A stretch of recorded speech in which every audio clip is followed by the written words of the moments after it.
Hello, ladies and gentlemen. This is Justice Technology Professionals. This is our first podcast, and I wanted to create this podcast for several reasons. To address certain things within the realm of legality, for lack of a better saying. And what I mean by that is a lot goes on when you're involved in the criminal justice system or the legal system in any way, whether civil or criminally. Specifically criminally in my focus today, because that's one of my organization's expertise, is where we really dive into criminal cases. We have helped a lot of civil cases as well, but I personally just actually find criminal a little interesting. I try to help people, and I really try to, give them the best opportunity for favorable results. And what my firm does, is it's a litigation support firm, which basically is a backup company to an attorney or to a law firm, where they need guys kind of in the trenches, going through the discovery, extracting the discovery, analyzing the discovery, looking at the audio, looking at the video, seeing if things are off, seeing if things need a forensic analysis that we would have to take care of, see if audio needs to be transcribed, see if the transcripts that the government gives are accurate with the audio, which, believe it or not, coincidence or not, there's many times where they're not accurate at all. And if you don't take a proactive approach and verify what they're giving you matches the audio, you could have a problem, because come trial, they're going to play that audio. The judge is going to instruct the jury, obviously, that the transcript is just a guide. It's not to be considered evidence. The actual audio is. But common sense dictates, when you're reading along with something, whatever's written on that piece of paper, that's what you're going to hear. So it's very important for the defense to have an accurate representation of what those audios are actually saying. So we do all things along those lines: investigative work, court runner, to pull specific records that could help the case. We try to keep the client in the mix and in the know of what's going on, what's taking place, so they're not just paying bills that come in from legal bills and not knowing what constitutes those bills. I don't have any lawyers in my firm. That's not what I do. What I do is I'm actually a paralegal. I got my certificate in paralegal studies, and I started the firm to really bridge a gap between defendants and attorneys, and make sure everybody's on the same page and everybody's kind of working as hard as possible for the case at hand. My background's in the service industry. I've had organizations and companies where it's all about service, and I treat this the same way. I feel when somebody's a defendant, they should be getting what they pay for. They should be getting the service at the highest level possible, because in reality, stakes aren't any higher than that. That's your life, and it affects your family, and it affects you, and that's your life. And you want to make sure you're not just throwing the money away to some attorney who's on autopilot looking to bill, but really has no passion, no expertise, no knowledge, and is looking just to talk a good game and tell you, oh, I'm doing this, I'm doing that, when in reality, you want to be shown what they're doing. And today's podcast is really just going to be an overview. I'm not going to go into anything too specific today, because I just want to give the potential audience, hopefully people pick up on it, and hopefully it could help those that are going through legal issues to just have a little guidance on things to look for. And the overview is going to be, we're going to have different topics. I'll have guests on in the future that could just help educate the listeners, in the sense that I would want guests on cell site, for example. Nowadays they always hold on to the cell site technology, and when you hear it from the government, they make it like it's so matter of fact that this cell site's 100% accurate science, when even myself, before educating myself on it and learning about it and researching it, I thought that cell site was, something to contend with. If you have cell site on your defendant, that's really an obstacle you got to get over. When in reality, it's not as accurate and scientific as they make it. There's a lot of flaws to it. It's not as direct. It's not like a GPS. It's not like a Google location where they have Google on your phone and they get a GPS exact location, which is within meters of where the person's located. Cell site's not like that. A lot of things can affect it, the satellite. I'm not versed enough to talk intelligently on it, so I'll be having an expert to really go into the details, but it's not like the people, like the general public would think, and that's important. I mean, especially for potential jurors. You want to be aware that there's another side of these things. And that's where defense attorneys really come in. You know, you're a defense attorney. You better have your oppositional expert. You can't just allow the government to put theirs on and then you're going to cross him. That's not going to fly. You better get ready and have your expert and a one with massive credentials that can show and can prove and can testify how flawed cell sites can be. You have to poke holes in it. You have to show the reality of it. And, you know, those are a lot of the topics we're going to be covering. I mean, different things that the general public isn't aware of, that once you get involved in the system and you're going through these things, you wouldn't believe it. You know, the average person would say, oh, they can't do this. The government can't do that. And they can. And I'm not saying, I have a different outlook on things. That's, you know, their job. I'm not bashing it. I have maybe my own personal beliefs on certain things, but the bottom line is if you're a prosecutor, you're in law enforcement, there's no problem with that. That's your job. That's what you're looking to do. I mean, that's, you know, what you get paid to do. In your mind, you're putting bad guys away. And that's how it goes. But here's where I get a little bit of a problem with it. When things are done unethically, when lies are done to create cases, when they use poor witnesses of horrible character, witnesses who are known compulsive liars, and they bring them forward, or who have terrible habits, terrible records as far as crimes they commit, horrendous acts, and they're putting these witnesses on as if they're choir boys, and as if what they say is gospel, and everything that comes out of the mouth is truth. You know, if you're going to investigate a case, you're going to put your time into the case, you're the government. You have endless resources. You have endless staff. You have endless ability. Just do it the right way. That's really how it should be done. Just make it a bit of a level playing field. You know, what's good for one side should be good for the other side. One topic that always bothered me on that in general terms is when you get some of these witnesses, a lot of times the judges will limit what the defense is allowed to ask about regarding their background. A lot of these witnesses are bad people. And I have no problem with the sense of the concept. Okay, you want to be a witness. My personal views on it may be something different. You know, to look in the mirror and to basically say, okay, I'm going to tell on somebody else because I don't want to be accountable for my own actions. So I'm going to put the blame. To me, that's a lack of conscience. I mean, you know, that's just the way I personally feel about it. But put that aside. One thing has nothing to do with the other. You want to be a witness, okay. You want to tell what happened, fine. You must tell the truth, though. It's when you start lying and you start tailoring your supposed testimony to fit a false narrative that's been created. That's a problem. That's deceitful. And you know, an honest prosecutor or, you know, an honest U.S. attorney, they see these things, they should really, you know, do something about it. Like, this guy isn't who he says he is. This guy is telling lies. This guy is breaking laws. You know, you have the witnesses that are part of the witness protection program. But yet when you dig in, they're breaking all kinds of laws, and you're not allowed to bring a lot of that out during trial. You can't set the tone on credibility so the juror understands who is this person in front of me testifying. But yet on the flip side of the coin, the government is allowed to go into your client's history. So now if you have a client who had some, you know, poor times in their life where maybe they made bad choices, but they paid their sins, they paid for their sins, they went, they did their time, they came out, they tried to make a new run at life, tried to change things, that past is always going to haunt them. The government's allowed to bring that out. They're allowed to talk about it. They're allowed to say the things you did.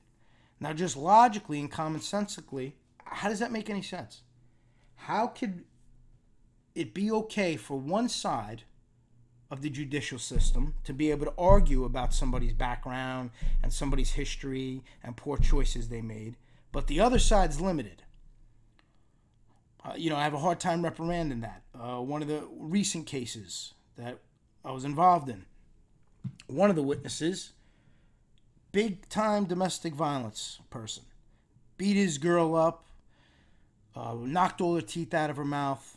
If that doesn't talk about character, I don't know what does for a man to put his hands on a woman. That there pretty much says it all. Now, I'm not saying he shouldn't testify. You want to bring him in to testify, that's fine. But the defense should be able to ask about that. You should be able to ask about his character, what kind of person he is. But no, you're not allowed to ask about that. You have other witnesses in the same case that I'm referencing, which I'll get into more detail on another episode. I just want this to be more of an overview. But you have another witness who's psychotic, for lack of a better term. I mean, the guy was psychotic. He would fake suicide attempts in order to get attention from the jail facility he was in, just to get special treatment. He would try to set people up so he'd get time off. Really, really poor character traits. Zero moral compass. No moral compass at all. But the defense is limited on what they can ask him about that. Then you have the defendants. The defendants, you have the government given paperwork that goes back to the 70s, to the 80s, to all supposed things that these defendants did. That's allowed to be presented. That's allowed to be discussed. Again, I can't wrap my head around it. And the general public, I guarantee, is not aware of those things. They're really not. And unfortunately, the juror is not, because they don't get to hear it. The jury doesn't get to hear what type of character the supposed witness in front of them is, or has, I should say. They're not allowed to hear that. They only hear, well, he wants to make a change now. He wants to pay for his mistakes. And, they want to paint a good picture of it, but they don't want to give the reality of who's in front of you testifying. You give the reality of who's in front of these jurors testifying, and a lot of these convictions would not happen, because anybody with a conscience would realize, or anybody with common sense would realize, this person has an agenda. There's no truth to what he's telling me. He's only trying to benefit himself. They get paid very handsomely. I mean, some of the numbers that were getting thrown out on this recent case that these witnesses were getting for being a witness was incredible. And what was actually comical was one of the witnesses, when asked, aren't you getting paid? Aren't you getting a benefit from this? His philosophy was no, because he wasn't getting physical cash. So think about that for a minute. The government's paying for your mortgage. They're paying for your cars. They're paying for your food bills. They're not handing you physical cash, but they're relieving you of all your financial obligations, and you're going to say you're not getting a benefit? That's a joke, right? Okay, you know what? I'm going to win the lotto. I'm not going to use any of the cash. I'm just going to assign all the cash to an attorney. I'm going to tell the attorney, just pay all my bills so I don't see one bill. I'm going to live for free. This way I could say, no, I didn't get any benefit. It's insanity. The logic is insane. It doesn't make any sense, but this is how they spin things. These are the type of people you're dealing with. These are these so-called witnesses. And if you're going to be a witness, be a real witness. Tell the truth. Don't lie. Don't make up stories. Tell the truth. If that's what you chose in life, you wanted to be an informant, you want to be a witness, you could look yourself in the mirror, and ruin people's lives when you were the person who was accountable. Nobody forced you to do anything. And when times were good, I'm sure you acted like, King Kong and Godzilla all wrapped up in one. But then when things got hard, you decided to use, that ace in your hole. Which, that's what you want to do, great. Tell the truth, though. Don't lie about it. That's the problem I have. Don't be a liar about it. Don't make up stories because you really don't have anything to say. Don't make up stories. And, all of these things really need to be brought to light. The general public need to understand when they're entering that courtroom, a lot goes on behind the scenes that they're not privy to. You could just go online, just search cases of people who were exonerated and look at the jurors' response of all this information they weren't aware of. I mean, there was a huge documentary on Netflix recently, Making a Murderer. And it goes, and I'm not even getting into whether the guy's guilty, whether the guy's not. I'm not even getting into that. I'm just getting into the information of what's withheld from the jury. And it's hard for the jury to make an intelligent decision when they don't have all the facts or all the pieces of the puzzle, because things are being limited, questions are being limited, you're not allowed to ask certain things. And that would be fine if it was for both sides, but it's one way. It's one way. And that's a problem. Those are things that really have to be changed. Even the whole process of the grand jury. The grand jury really it's a joke, in my opinion, in the sense that you can indict anybody for anything. And, there's an old saying, you can indict a ham sandwich. It escapes me who came up with that saying, but it's the truth. You can indict a ham sandwich. You go in there, all you're giving's one side, you're telling them, So, you know what that tells the average person, anybody with common sense? That tells me when they target somebody, they're going to get you in the system. So if they decide one day, let's target John Doe today. John Doe's on my radar, and I want to target him. We're going to build an investigation around John Doe.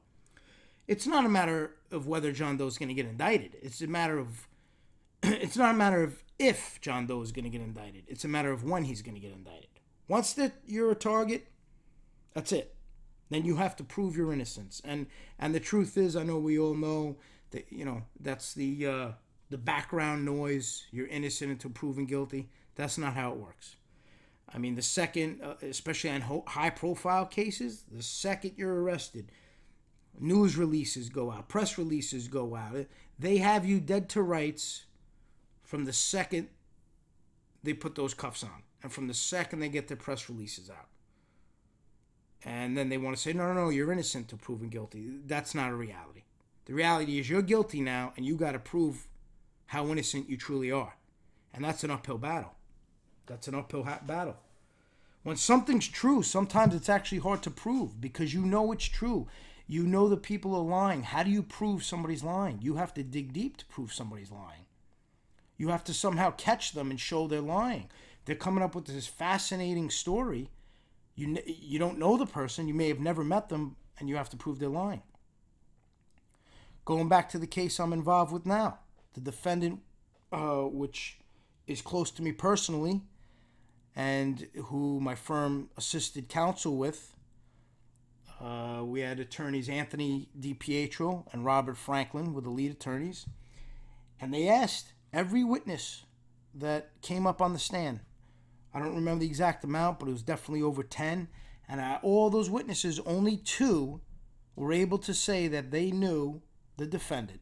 And when I say knew him, yeah, they maybe shook his hand, and one of them maybe shook his hand. The other one was a friend. It was just somebody where the families actually knew each other, where the defendant's father was friends with the witness's father. Then the defendant became friends with the witness. I mean, there's a whole family dynamic there. That was it. Every other witness got on. No, I don't know the defendant personally. I never met him. And I'm going to get into more detail into it. I'll discuss it a little more. But I just want to get an overview of what we're going to be talking about and really the basis of what the podcast is going to be. And I want to just try to focus on having experts in different fields really explain how things work, just to open up the listeners' minds to how there's another side of things and how people do get targeted and how once you're thrown in the system, it's not easy to prove your innocence. And you're not innocent to proven guilty. It doesn't work that way. And what's really important is for clients, defendants, when they're looking to retain an attorney, you can't fall for all these, all the smoke and mirrors, so to speak. You can't fall for, he's been in Super Lawyers this many times. He's been in this magazine.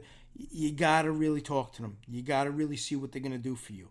You got to make sure they're going to defend you as if they're defending one of their family members. They got to be held accountable. I've been doing this for several years now, and I don't know if I could count on one hand the attorneys I would recommend to individuals who call me. I have individuals call me, they ask me, they say, who could you recommend to help me? I have a few, and that's about it. And if they can't take the caseload, I really don't have any more, because I will not give somebody an attorney, I will not give them a recommendation where I feel that attorney and that lawyer is not going to work for that person and give them all they have. Now, I'm not saying, obviously, it's got to be 24/7. I'm not saying that. What I'm saying is you can't be an attorney that takes on 20 cases. You don't have time for the cases. You don't have time to speak to your client. You're just trying to build things out. You're trying to collect money. You're not really devoting what's necessary to go through the evidence to build a strong case. Guess what? Don't take on 20 cases. How about that? How about just focus on your clients? How about remember you technically work for the client? And there are lawyers out there who still think that way. I know them firsthand. I mean, and there is no benefit to me recommending a lawyer. I would never take anything. I don't take referral fees. That's not what this is about. What this is about is helping the general public try to navigate and find who is going to help them, who's going to fight for them, who's not going to sell them out, who's not going to, really do whatever and exhaust. That's the key. You have to exhaust every avenue. You have to go through that discovery with a fine-tooth comb. You have to pull apart. Your case doesn't start when you get trial dates or you get appearance dates. That's not when your case starts. You know when your case starts? The second you're indicted. You have to pull that discovery the minute you're indicted. You have to make sure the attorneys are going through it because there's going to be a lot of preparation that's needed. This last case, my firm, I worked on it for 2.5 years. 2.5 years, pulling apart everything. Over 8 terabytes of information. Extrapolating it, sorting it, putting it in order, pulling out what works for us. Trying to even find anything. Our client had nothing, zero. There was nothing. And this investigation went on from the year 2000 to 2017. The client, Stephen Crea, who's also my father, and that's why I'm so personally vested in this, there was not one audio call, intercept, bug with his voice on it. Not one. In 17 years of investigating, not one. That, to me, that sums it all up. There was over 90,000, I believe, 90,000 audio files, tape calls, informants wearing wires, bugs in cars. Stephen Crea was not on one of those things. Not on one of those items. But yet, they still get a case and they still bring it against him. Does not know the witnesses. All these witnesses who are supposedly saying he said this. There was not one witness who had a direct statement that supposedly came from the defendant, Stephen Crea. Not one witness was able to get on the stand and say, oh yes, he told me this. That's not how it went. Every witness that related to him, this is how it went. I heard from so-and-so that they said Steve Crea said this. So I believe that's twice removed hearsay. Twice removed hearsay, and that's allowed in the court of law. You didn't hear it directly. You're saying you were told this by somebody else who supposedly said it. Now, does that make any sense to anybody, logically? Okay, you want to bring in real evidence? Bring in some calls. You've been investigating for 17 years. Bring in some calls with his voice on it. Bring in a bug. I don't know, you want to say they have places where they hang out, that the defendant was in a social club. Bring in the bug from the social club. What happened in there? Where's his voice on there? Nothing. They had surveillance. Another big sticking point that I couldn't wrap my head around, how the jury didn't really see this part. They had surveillance of this club, that they tried making this club very sinister, that supposedly you had to be a member of an organization, a secret society, to even gain access to the club. That was their narrative throughout the whole case. So what does the defense do? The defense pulls the surveillance that they played at trial, and obviously the portions they play just showed our client entering the club and exiting the club. But they left out a lot of other things. You know who else was entering and exiting the club? Older ladies. A lady with a child going in, bringing food. People off the street walking in. It was a social club similar to, what is that? The Lions Club or Italian American Civic Associations. There's many different types of clubs, social community clubs. It was very similar to that. And throughout the whole trial, they were saying no women were allowed. What do we present? Inside pictures of the club, showing not one, not two, not three, but several women in there playing cards, eating, watching TV, socializing. But none of that meant everything. They glossed over that. And in 17 years, that's the evidence you have. You have a few surveillance photos of him going in and out of a club. You wouldn't believe these things unless you go through it. And what it really boils down to is when they target someone, this is how they operate. And it doesn't matter who it is. And unfortunately, what I'm seeing a big push for is I'm seeing the same kind of theme with minorities and with Italians. It's almost the same type of theme. And it's crazy. It really is. I mean, you know, a lot of people don't grasp it because they don't go through it. But you see these people who they spent 20 years in jail. And then, you know, something comes out how, you know, they were basically set up and they say, okay, go ahead. You can leave now. You know, you're out. And they think they can make that person's life whole again. They think they could do anything to give him back or her back the time they lost. It's ludicrous.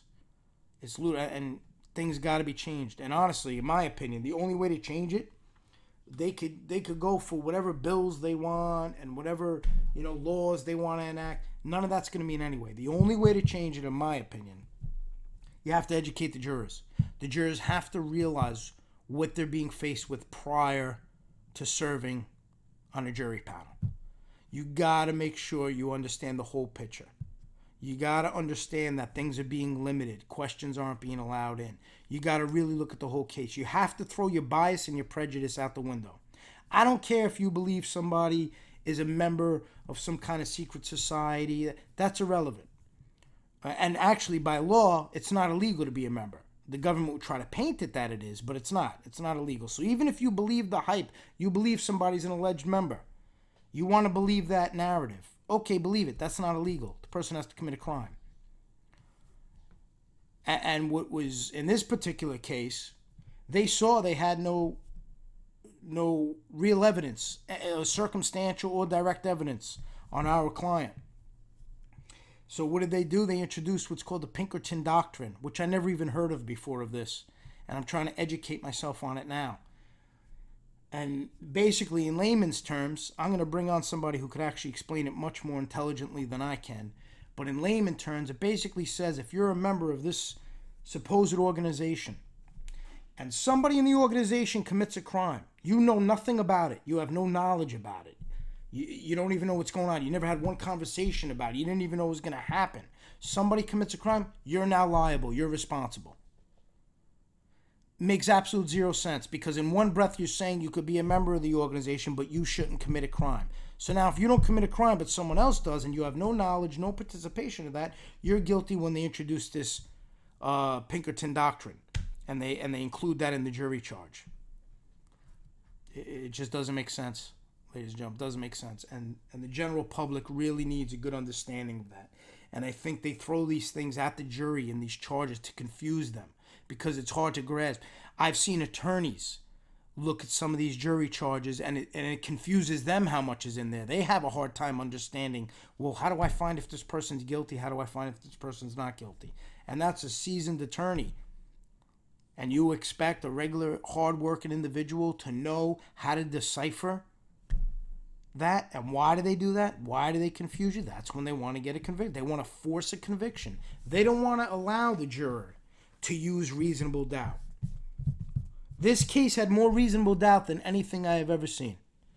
And I'm not just saying that because I'm personally tied to it. I'm not just saying that. It is what it is. If there was evidence there, I would say, okay, there was evidence. What are you going to do? We fought. We gave it a good fight. There was evidence. That is not the case. There was zero evidence. I'm not trying to make a platform trying to say, you know, this was unjust when it was really justified. No, this was legitimately an unjustified case. This was a made-up case to target somebody, and justice was not served here. And now, you know, we're gonna be going to the appeal level on it, the appellate level, And we have a phenomenal shot because a lot of things took place during this case. And on another episode, I'll go into some detail where, I'm comfortable going into. I'm going to speak with counsel. I'll speak with our retained attorney, Anthony DiPietro, to see what we could give insight to so people are aware of.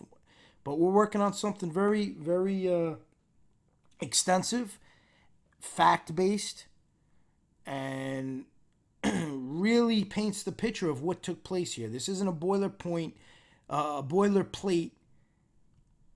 appeal. This is a legitimate appeal with several line items, several issues, several legitimate issues that have taken place. And there's a lot to be discussed on that end. And that's all going to be in future episodes. And I'm going to want, a lot of the, listeners, if they come, just to interact. You have questions. You want to know certain things, certain ways I could maybe help. I could give you direction if one of your family members or anything I could do to just kind of steer you to avoid some of the perils that are put in front of you when you're going through this. Because when you're going through it, it's an uneasy experience. And it's nerve-wracking. And it's hard on the family. And it's hard on everybody. It's a horrible thing to experience. Especially when you're dealing with somebody who's 100% innocent of the crimes they're being charged with. You want to say somebody committed a crime back in 1970 something and they did the time for it, okay, you're going to come back again and try to charge them for the same crime that they already did time for by bringing it up? Of course, you're not going to put it on the indictment, but you're going to bring it up to taint the jury. You're going to mention it. You're going to fill their heads with all the things that they've done in their past. So in the government's mind, you're not allowed to make a change. You're not allowed to make a mistake and then try to move on. You make a mistake and boom, that's it. They're going to hold that over your head. And I don't know, I just hope that, I hope that the general public could see through a lot of that. And from this last trial, unfortunately, the jurors did not see through it. The jurors bought it. They accepted that there was no hard evidence. They accepted, they saw that there was nothing tying our client to any of these things. And yet in their mind, they said, well, we feel he holds this alleged position that the government's labeling him for. And if anybody does anything, we're going to find him guilty. Insanity. It's insanity. And it should be unacceptable. And the juries should not allow the government several bites at the apple. And what I mean by that is they can't bring in witnesses who are known liars, who are known to storytellers, who are known to set people up, who committed crimes while cooperating, and allow all that to take place and still give them credibility.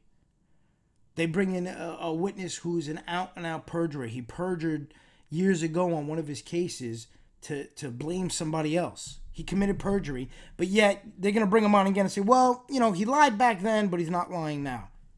It's a joke. It's an absolute joke. But for some reason, the jury didn't look at it the way I look at it.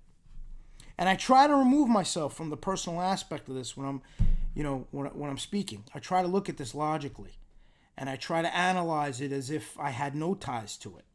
And I still can't analyze it without seeing the holes in it. Any logical person would see the holes in this. You don't have to be personally vested in these things. As any family member, as anybody personally vested in something, of course you're going to fight. You're going to always defend your loved one, no matter what the case. But when you're actually seeing someone you care about get framed, and you're proving it throughout the whole time.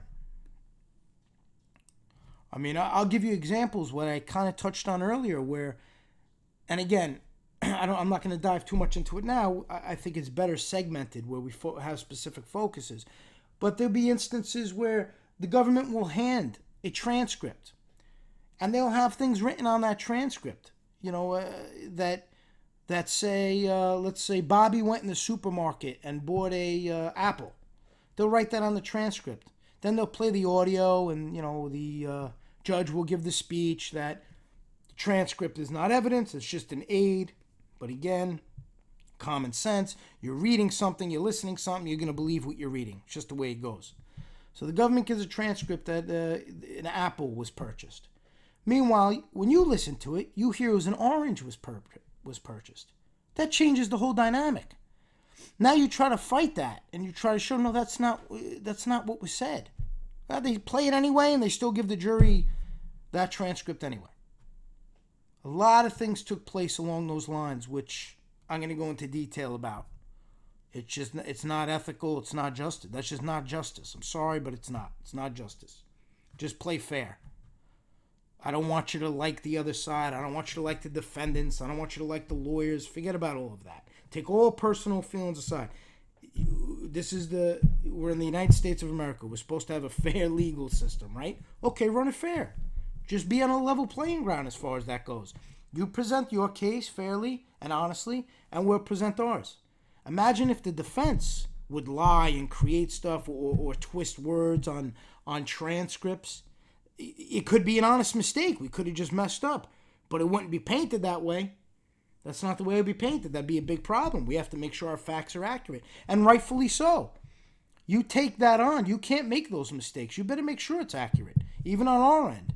I would feel responsible if my firm screwed something up and we had the wrong word in there. I would take accountability. I would say, no, we screwed that up. That's our fault. And we should get reprimanded for it because that's too important to mess that up. So I'm not saying, I would have a different set of standards for myself or for my organization or for attorneys. No, it should be the same set of standards all around. And that's what we're going to dive into. And we're really going to focus on just trying to help those going through the criminal justice system or any kind of just judicial system just to get through it. And like I said, I have a handful of attorneys that I would feel conscious-wise, I would feel good about recommending to people because I would know, it's my reputation. If I'm telling you I'm going to give you somebody to help you and then I give you somebody and they screw you over, who looks bad? Not the attorney. I would look bad. So that's very important to me. If I recommend somebody and I tell you this person's going to help you, I truly believe they're going to help you. And I'm going to make sure that I hold them accountable and I would let them know you have this recommendation. You make sure you work hard for it. We had a bad experience personally on our case because obviously I was vested with it.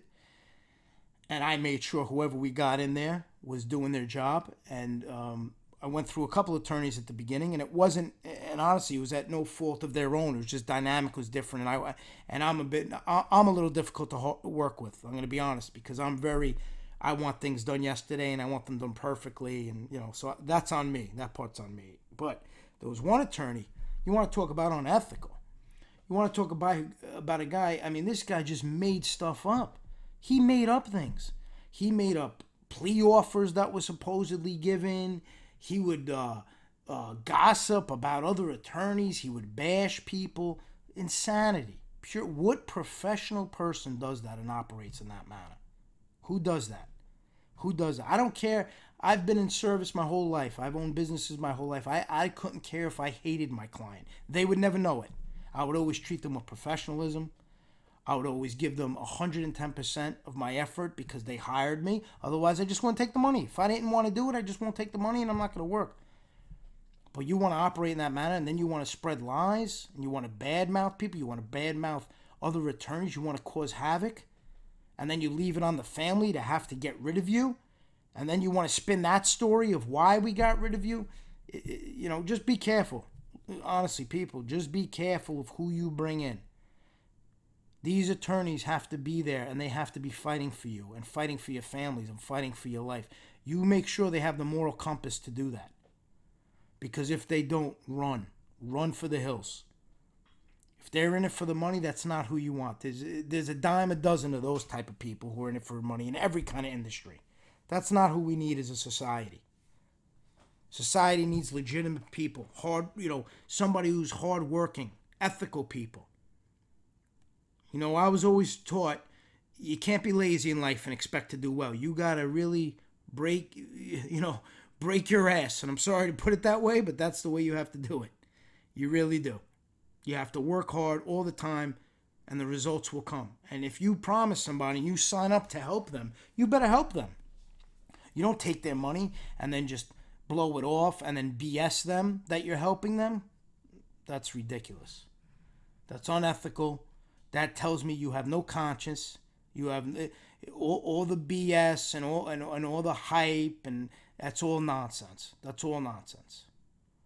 Actions are what means something. Words is a bunch of, please, anybody could talk a good game, right? Anybody could come to you. They talk like, forget it. They talk like the next president of the United States. They could talk like, a real statesman. I mean, really well versed. They sound phenomenal. Yet when it comes time to produce, their work is horrible. Horrible. So what good are they? They're worthless. They're nothing. You got to work. You got to back that up. I'm not into all the talk. I'm into, okay, if I'm going to tell you I'm going to do something, I'm going to do it. And if I can't do it, I'm going to be honest with you and tell you I can't do it. So that's all I have for today. I mean, that's just the opening segment. I think this gives you a good idea of the things we're going to be jumping into. You could email my organization at info@justicetechpros.com. We also have live chatting, so if you want to go on the website and just chat with somebody, just something's on your mind, or inquire more about what we do, you could do it that way. This podcast isn't going to be about plugging my show, and this is just going to be about what we could do to help. If I could steer you in the right direction, if I can make a recommendation to help you, if listening to the show actually gives you some good ideas where you could write them down and use them to help your current case that my firm has no involvement, then we succeeded. Then we succeeded. If you prepared yourself and equipped yourself to enhance your defense and enhance your team based on some of the pointers and some of the things I'm bringing to light and some of the things I'm mentioning, then we're good to go. And that's it. I thank everybody for tuning in. Till next time.